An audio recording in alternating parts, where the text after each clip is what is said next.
Продолжуваме со она што е наша денешна утринска тема и се разбира со анкетите кои од време на време во однос на ваквите актуелни теми ги имаме, се со цел да го слушнеме и размислувањето на граѓаните.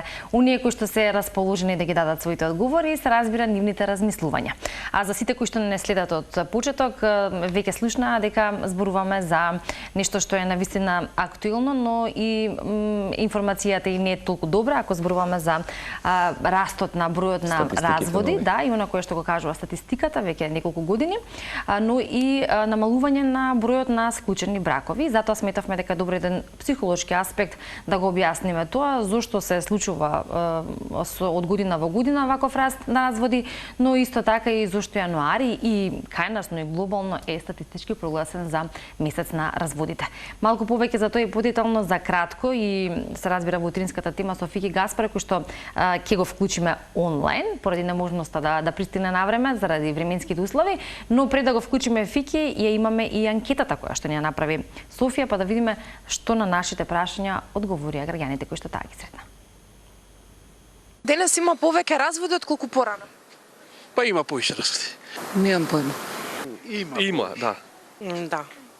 Па мислам дека има значително доста повеќе од минативе години. А зошто би имало баш денес повеќе разводи од порано? Па јануари се смета за месец за најмногу разводи. Јануар, зимата би требало луѓето да се поблиску еден до друг, а не да се раздвојуваат. И тоа многу повеќе. Да. Леле, какво прашање ми поставува? Па секој втор брак се разведува. Ја знаете што велам, немој да даваме да трошиме пари за свадби да правиме. Живејте си така како вярно. Ето демократијата го донесе. Кои се најчестите причини според вас за развод? Веројатно недостаток на комуникација. Финансиите 100%. Сметам дека денес едноставно не се сака некако да се направи компромис, да се разговара за работите, да се биде отворен. Луѓето не сакаат обврски, бракот е на еден начин и жртва, да речеме. Така што бегање од обврски. Знаете, секој си ја кажува својата приказна и глупаво е да прашате.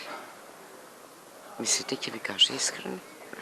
Дали денеска општеството полесно или потешко го прифаќа разводот? Па со оглед на тоа што дека е доста застапено, мислам дека лесно се прифаќа. Сега зависи од човек на човек, ама можеби добро се прифати полесно, пошто е нормална појава. Подобро се деси нешто такво, отколку да се живее во некои лоши услови со тој човек. Сега, нели? Тоа е опционално кај сите. Многу полесен е. Вратите се отворени и на едната и на другата страна. Сега си работат сите. Еден живот имам, си викаат. Зошто да трпам? Се изгубива моралните вредности. Веројатно многу полесно.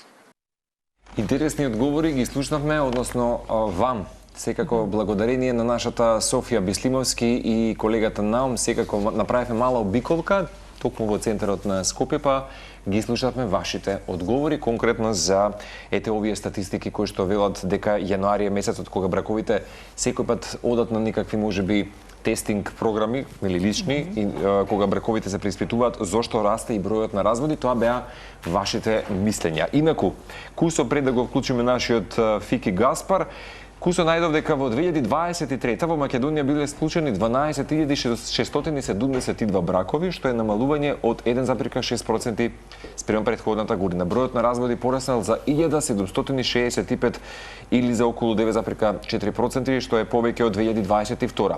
Во последниот квартал пак 2024 биле регистрирани околу 601 развод, што представува скок од 23,5% во однос на истиот период претходната година. Некој сличен тренд е за след и претходната 2025. Велат трендот е јасен. Се повеќе бракови завршуваат со развод, а помалку млади одлучуваат да стапат во брак.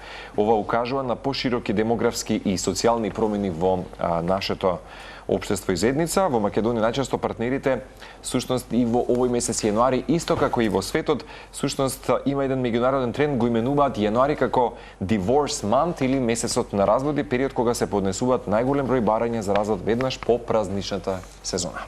Да, затоа сметавме дека е добро да ги слушнеме и одговорите од психолог или ако зборуваме за психологијата и објаснувањето на трендот на раст на разводи и намалување на бракот во склучување на бракот во последните години. Го најавивме веќе нашиот соговорник Фики кој што требаше да ни пристигне во студиото, но ете заради точно временските услови и она кое што и во меѓувреме кога се слушнавме ни го сподели Фики е заглавување во сообраќајот и немрднување во рокот 1 час. Ке ни каже Фики. Фики, претпоставуваме дека си на кусо надвор од темата, дека во моментот се уште на иста точка како што те начека телефонскиот повик на Ивана пред можеби половина и повеќе минути. Добро утро од мене. Јас се извинувам што не можам да сум таму, баш би сакал да сум таму со вас, највака ќе можеме малку да позборуваме на темата. Да, баш така е, значи мислам дека снегот не изненади сите, иако патиштата се сосема окей, сепак граѓаните возат доста повнимателно и се направи голема гужва. За жал да, јас веќе сум повеќе од час и пол во автомобилот и затоа нели можеби најдобро е што денес ќе разговараме онлайн. Да, можноста сепак ќе имаме да разговараме и се разбира безбедноста секогаш е на прво место. Па еве ќе започнеме со она кое што и ти го најавивме, верувам не слушаше, претпоставувам дека и анкетата ја слушаше, поточно одговорите на некои од граѓаните за растот на разводи кои што ги имаме од година во година и за намалување на бројот на склучени бракови. Веројатно твоето искуство и разговорот со клиенти, сето она кое што се случува и најчесто причините кои што доведуваат до тоа, ти си тоа како познати, но дали ова е еден глобален феномен, со оглед на тоа што споменавме дека и светските статистики и она кое за јануари е познато го кажавме, или ако не е глобален феномен, тогаш кои културни разлики можеби постојат ако ја имаме и нивната значајност? Така, статистиката си го кажува своето. Значи, таа е јасна дека за жал се помалку бракови се склучуваат, а се повеќе разводи знаат нели да настапат. Тоа се случува заради повеќе фактори. Некои од нив гледачите успеа да ги погодат. Социоекономскиот фактор е еден од најзначајните кога се работи за разводи, затоа што знае да прави доста конфликти помеѓу паровите. Отсуството на комуникација или соодветна комуникација е исто многу важно. И еден од најчестите фактори покрај социоекономскиот фактор кој што во правење на анкети и на истражување се појавува како причина за развод. Исто така, овде стојат и некои други фактори како воспитание кон децата за брачни парови кои што имаат деца. Најчесто знаат да имаат различни родителски стилови кои што многу влијаат или различни очекувања од партнерот и од себе во бракот. Тоа е исто нешто кое што многу често се појавува како главна пречка, нели доколку еден партнер од својот брачен другар очекува некои работи, а привремено во моментот они немаат се договорено кога настапува бракот или очекуваат различни улоги во текот на таа заедница, исто знае да биде голема причина за разводи. И некои 4 работи ние од психолошки аспект што ги гледаме и што сметаме или согласно истражувањата дека треба да се во склад помеѓу паровите, помеѓу брачните другари е нели воспитанието, како ќе ги решаваат финансиските средства, кои се улогите кои што ги очекуваат од себе и од брачниот партнер, но и како очекуваат нели да се справуваат како да се однесуваат со семејствата на брачниот другар и тоа знае барем според истражувањата да биде многу голем фактор за нарушување на односите и настапување на развод. Да, Фики, во некои одговорите спомина и еден господин дека всушност некој пат нели јануари треба баш да биде месецот кога сите треба да го чувствуваме како некое прибежиште, баш кога треба да не сближи и така натаму, меѓутоа можеби поради тоа што споминавме со Ивана економскиот статус, трошоците кои што ги имаме можеби во овие празнични денови и така натаму, на некој начин има една и друга емоционална исцрпеност. Па ќе ни кажеш, вели, долготрајни конфликти, незадоволство во односите често кулминираат по празниците кога таа маска некако паѓа кај некој од партнерите и неформалните компромиси стануваат тешки за одржување. Младите генерации често имаат различни очекувања нели некој пат од бракот, повеќе внимание на личната среќа, исполнетост, екзистенција што може да го зголеми, може некој пат и бројот и кај другите партнери веќе кои што се во брак и бројот на разводи. Сега Бројките покажуваат раст на разводите во овој јануарски период и пат на зголемување на пат на случајни бракови. Што психолошки можеби стои зад оваа промена, ако ти може да ни кажеш, и дали луѓето денес влегуваат во брак со поинакви очекувања од порано? Тоа што ние го гледаме врзано за јануари како месец на најмногу разводи, уствари празниците знаат да го акцентираат и тоа седење дома подолг период знаат да ги акцентираат и позитивните и негативните работи, каде што има конфликти, каде што има недоразбирање или отсуство на соодветна комуникација за време на празниците, тоа знае да се акцентира и луѓето, брачните другари, во тој момент им е појасно дека некои работи не функционираат во односот.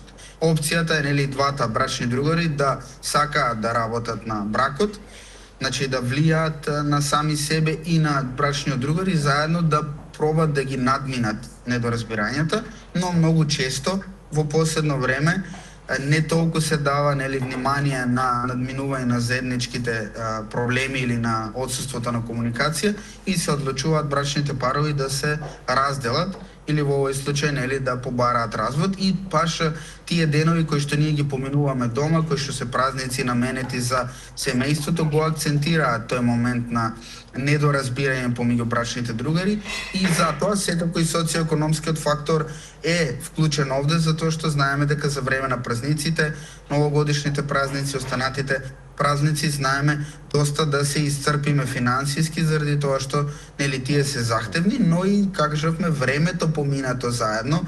Многу често гледаме каде што има конфликти меѓу партнерите, веќе одредена фаза каде што се нарушени доста односите е каде што тие пробуваат повеќе време да поминат еден без друг, дали е тоа на работа, во одредено хоби, со одредени пријатели, наместо тоа затоа што има конфликти, не секогаш луѓето пробуваат, но не секогаш можат да ги разрешат тие конфликти.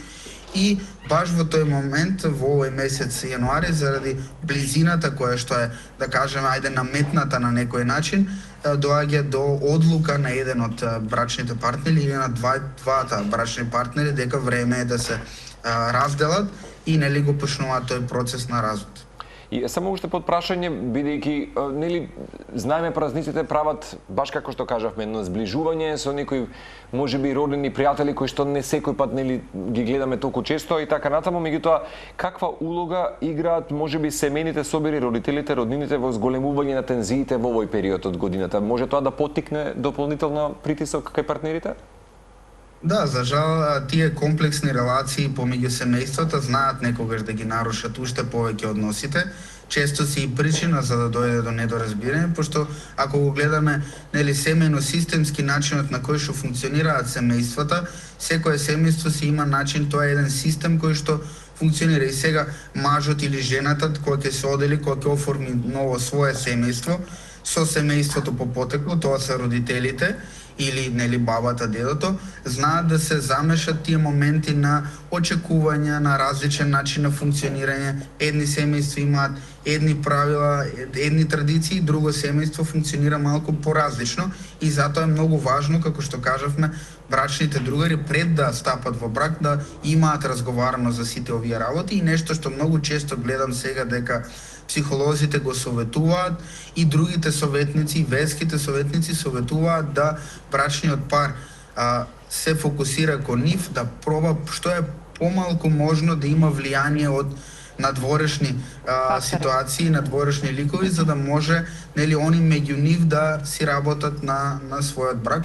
И исто така сакам да кажам дека е многу важно нешто што го разговараме ние сега со нашите клиенти, дека разводот и во последно време има многу помалку стигма, баш ради тоа што статистички е многу зголемена таа појава, разводите се многу почести.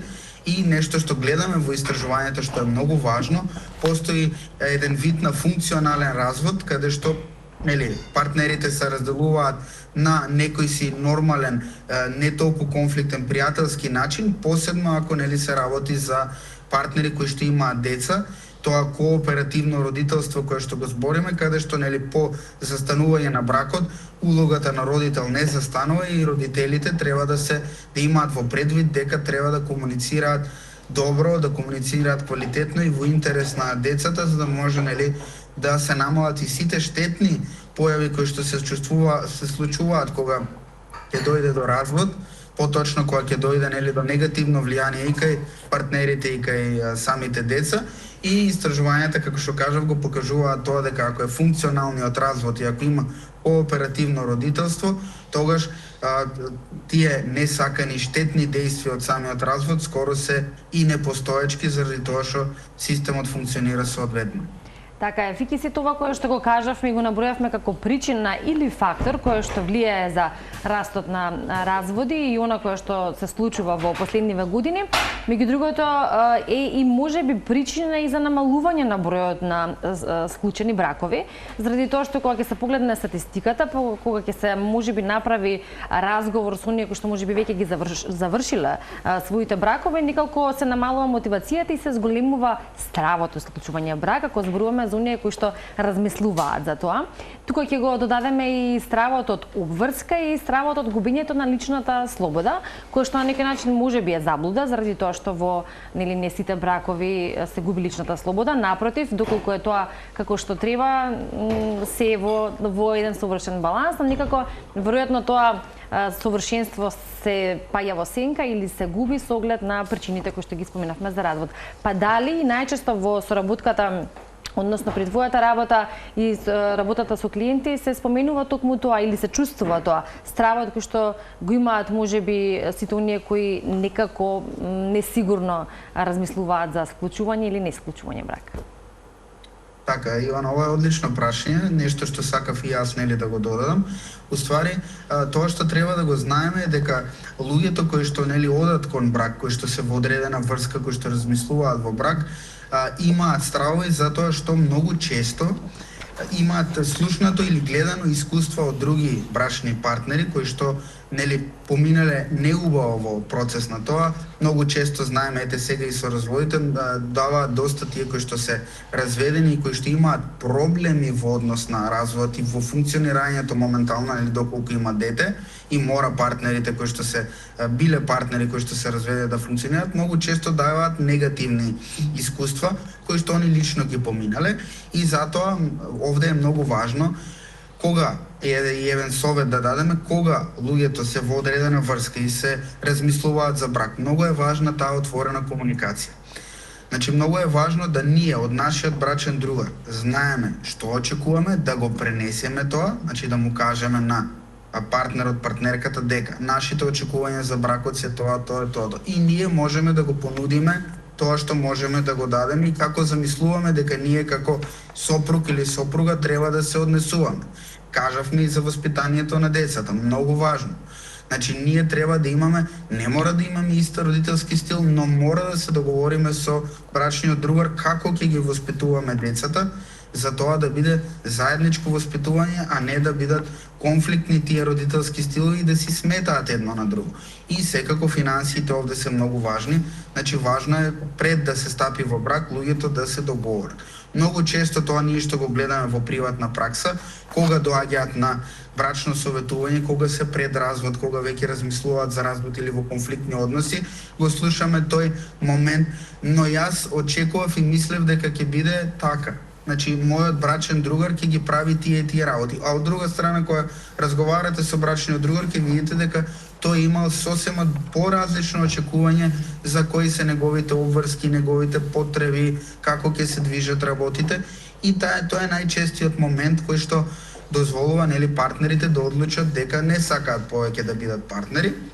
И секако мора да го нагласиме овде и моментот дека за разлика од порано, барем тоа ни го покажуваат истражувањата, од повозрасните парови кои што сега се имаат поголемо искуство во брак, разликата е дека помладите многу помалку се спремни, како што каже еден од гледачите, да се жртвуваат и да се насочат кон одржување на тоа партнерство.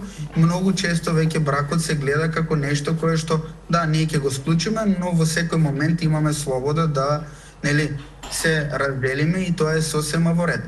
Така да статистиката ги покажува работите, трендот кон тоа да луѓето многу полесно влегуваат и излегуваат од брак, многу млади ја подместуваат тој чин стапување во брак, многу од нив живеат и долго заедно, а никогаш не стапуваат во брак, и тоа е можеби некоја насока на која што ние ќе имаме тренд и ќе гледаме. Уствари модерното наше време ќе покаже дека луѓето можеби и толку често нема да стапуваат во брак или ќе живеат во некоја вонбрачна заедница со својот партнер, но тоа тек треба да го видиме. Мора да кажам дека овде многу влијание имат и технологијата и брзиот начин на живот и промените. Ковидот направи многу влијание врз разводите и врз начинот на кој функционираат браковите. Така да тоа што можеме да го кажеме е дека важно е луѓето да комуницираат меѓу себе и како што кажа Ивана, кога ќе комуницираат меѓу себе и кога ќе си ги постават своите очекувања и нема да чувствуваат баш дека толку нивната слобода е нарушена или одземена, баш ради тоа што ќе дојде до одредена ситуација меѓу себе да се договорат како ќе функционираат и секако ако најдат заеднички начин на функционирање, тогаш ќе се охрабрат и побрзо да стапат во брак, затоа што ќе се чувствуваат сигурни во партнерот. Така и одлично, Фики, што ги спомена социјалните мрежи и технологијата, тоа беше моето следно прашање, заради тоа што ќе се согласиме дека разводи од секогаш имало. Да, расте бројот на разводи од година во година, но и годините поточно времињата се менуваат, а со времињата и самите генерации, па живееме во малку попредизвикувачки времиња ако зборуваме за она кое што ни го нуди технологијата. И тука ги спомнуваме социјалните мрежи, онлайн запознавањето и самата перцепција врз партнерството, или ако зборуваме за нешто кое што како институција или бракот како институција бил поставен на одредени темели, или она кое што го спомна една од нашите граѓанки која што и јас сретна Софија, а тоа се моралните вредности, нешто што знаело да се почитува и практикува. Од друга страна, во денешно време можеби и се трага по совршен брак или совршенство во бракот и во партнерството, кое што оди едно со друго и од тоа кое што е пласирано и може да се види на социјалните мрежи, а кое најчесто е вистинска заблуда, нереалност. Па од тука уште еден важен фактор или причина зошто и се случуваат разводи, но и се намалуваат браковите. Културолошки мора да кажеме дека порано стигма имала многу поголема за разводи и многу често гледаме за жал сега партнери кои што дошле во таа фаза на празно гнездо, тоа значи дека децата кои што ги имале пораснале, се оцелиле, они се некаде да кажеме во втората половина на своите 50 години од животот. Многу често гледаме дека и тие одлучуваат да се разгледат и да се разведат и уствари кога ќе поразговараме со нив што се случува, има некое чувство дека во ред, значи ги одгледавме децата, функционални ги направивме сите работи, сега е време малку за себе. И зошто се случува тоа? Затоа што многу партнери, за жал, кога ќе се појават тие предизвикувачки времиња со растење на деца, со обврски, со финансиски проблеми, забораваат на партнерскиот однос или уствари тоа психолозите што го викаат дечко-девојка релација, кој што секогаш треба да се негува.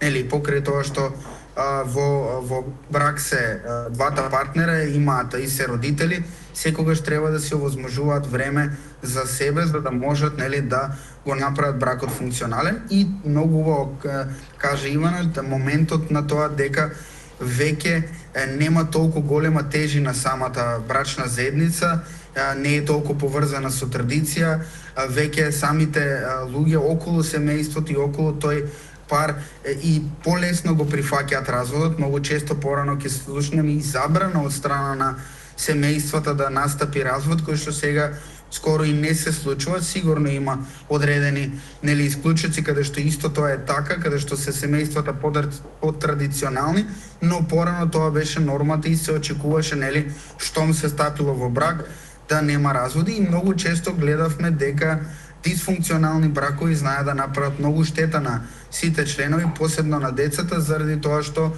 имаше некој притисок да бракот мора да се опстане и под никој разлог не смее да се разведе човек, така да барем сега од тој аспект гледаме дека возрастните брачните партнери кога ќе одлучат дека веќе бракот не е во интерес на нив и во интерес на брачниот другар, ниту па во интерес на останатите членови на семејството, и доколку се доволно ефикасни и способни да направат одредено функционален развод и функционално кооперативно родителство, тогаш тоа е и најдобриот избор.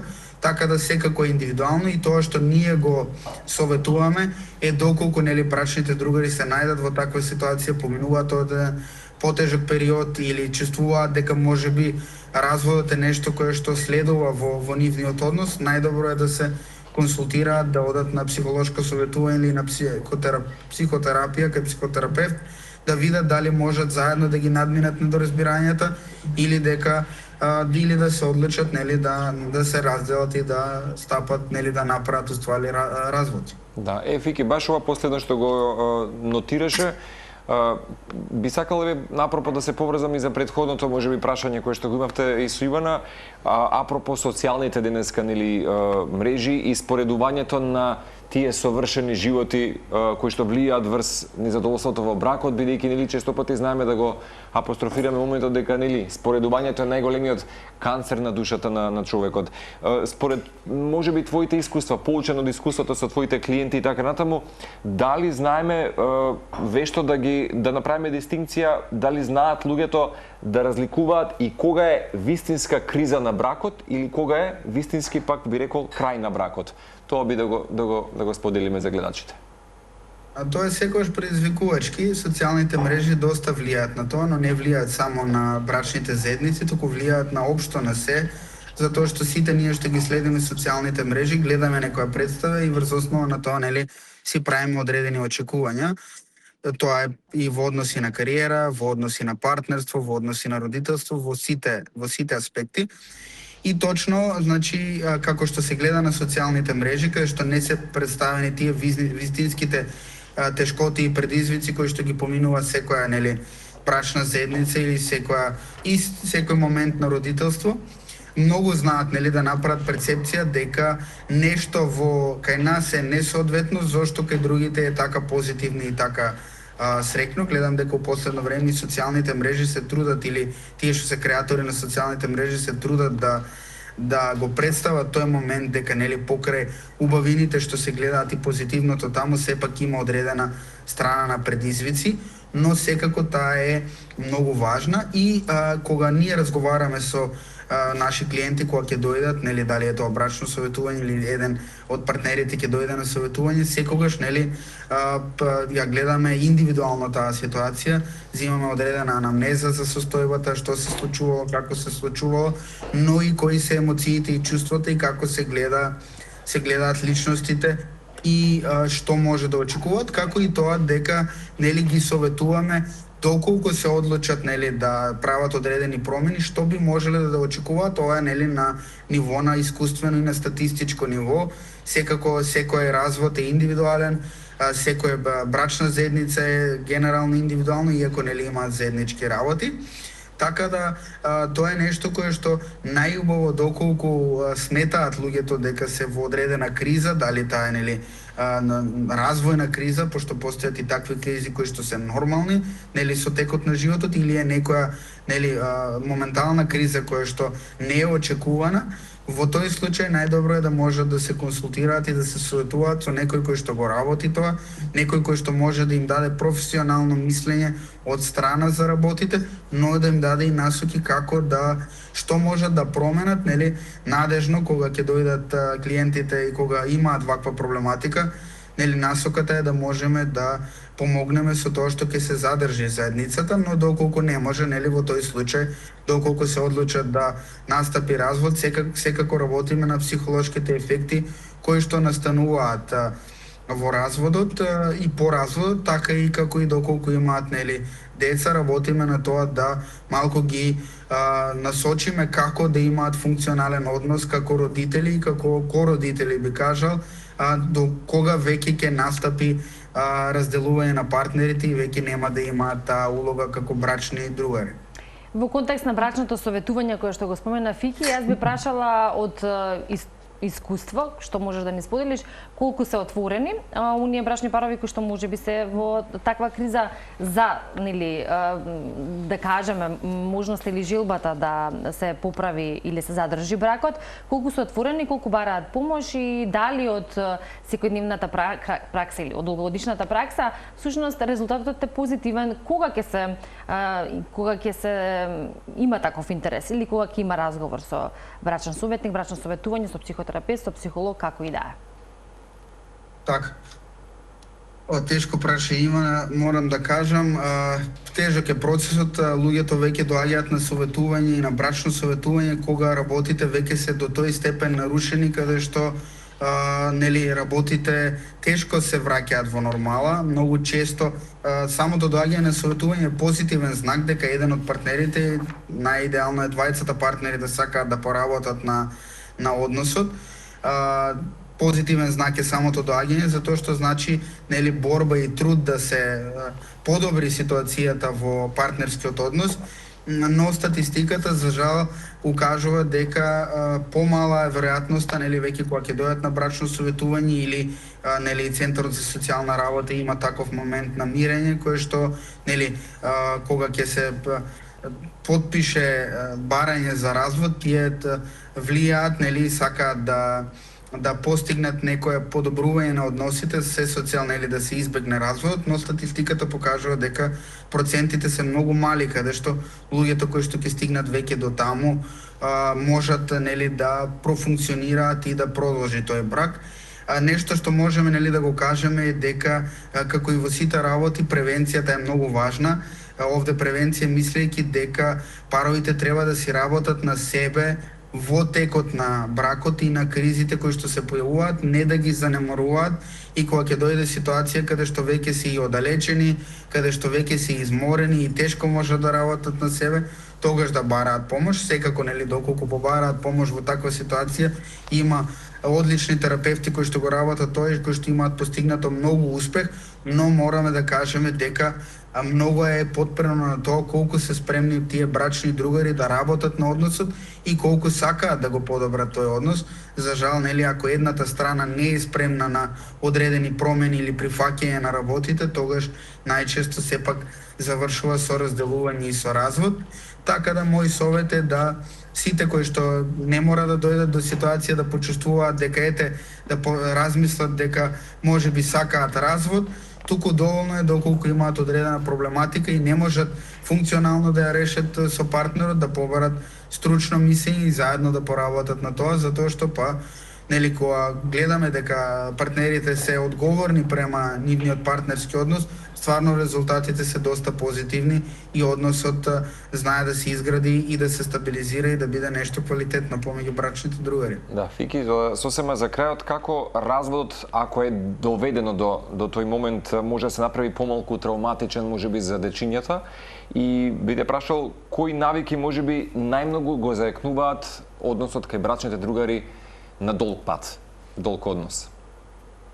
Така, да, тешки се секогаш моментите кога ќе настане развод и кога се работи за нели брак кој што има и деца. Комплексни се ситуациите, штетни се последиците доколку се работи за тежок развод и дисфункционален брак кој што имало, за жал, некогаш има и насилство и конфликти кои што се многу штетни за сите членови. Така да нешто што треба да се поработи треба, пак ќе кажам овде, комуникацијата е многу важна, многу некогаш самите причини за развод се и доста проблематични, доколку имало неверство, тешко е да можеме да дојдеме во комуникација соодветна помеѓу брачните другари, за да може тоа да функционира и разводот да биде ефикасен со тоа што нели ќе се заштитат и децата, но и самите бивши брачни партнери. Така да затоа е многу потребно овде да има малку и советување кое што се препорачува, затоа што и ефектите на разводот не се само нели врзани за релации, за односи, туку има штетни ефекти кои што се случуваат и према личноста, нели самиот развод е одредена транзиција која што е тешка.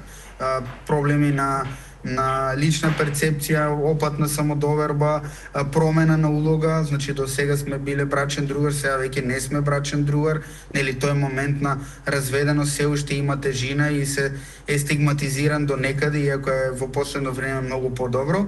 А кога се работи за деца исто ги поминуваат тие работи, помалите деца знаат често затоа што не можат да го објаснат тоа и не е убаво искомуницирано со нив, знаат да почувствуваат дека тоа е нивна вина, да се затворат во себе. Училишните деца многу често знаат и да опаднат со учењето, да им падне просекот, да не се концентрација, фокусот да падне, да се појави анксиозност, депресија, ова кај сите членови и кај децата и кај возрастните.